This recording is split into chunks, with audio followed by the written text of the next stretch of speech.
বেলকুচিতে শারদীয় দুর্গাপূজা উদযাপন উপলক্ষে প্রস্তুতিমূলক সভা অনুষ্ঠিত। সিরাজগঞ্জ প্রতিনিধি আশিকুল ইসলামের রিপোর্ট। সারা দেশের ন্যায় সিরাজগঞ্জের বেলকুচি উপজেলায় শান্তিপূর্ণভাবে শারদীয় দুর্গাপূজা উদযাপন উপলক্ষে প্রস্তুতিমূলক এক আলোচনা সভার আয়োজন করা হয়।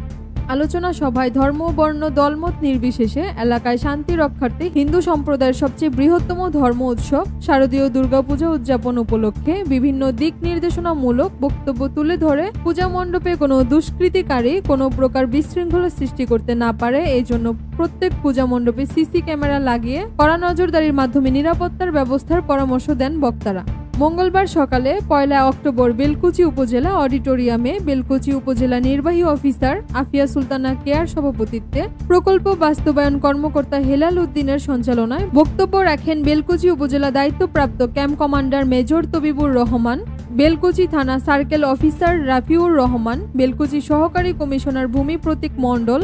বেলকুচি থানা অফিসার ইনচার্জ জাকেরিয়া হোসেন, তদন্ত ওসি আব্দুল বারিক, পূজা উদযাপন কমিটির বেলকুচি শাখার সভাপতি বৈদ্যনাথ রায়, বেলকুচি শাখার সাধারণ সম্পাদক অমৃত নারায়ণ দে, বাংলাদেশ হিন্দু বৌদ্ধ খ্রিস্টান ঐক্য পরিষদের সভাপতি জয়শঙ্কর শাহ, বেলকুচি উপজেলা বিএনপির আহ্বায়ক নুরুল ইসলাম গোলাম, উপজেলা বিএনপির সদস্য সচিব বনি আমিন, পৌর বিএনপির আহ্বায়ক হাজি আলতাফ হোসেন, বেলকুচি উপজেলা জামায়াত আমির আরিফুল ইসলাম সোহেল, বেলকুচি উপজেলা ছাত্র সমন্বয়কের আহ্বায়ক মুসা হাশেমি সহ উপজেলার বিভিন্ন পর্যায়ের নেতৃবৃন্দ উপস্থিত ছিলেন।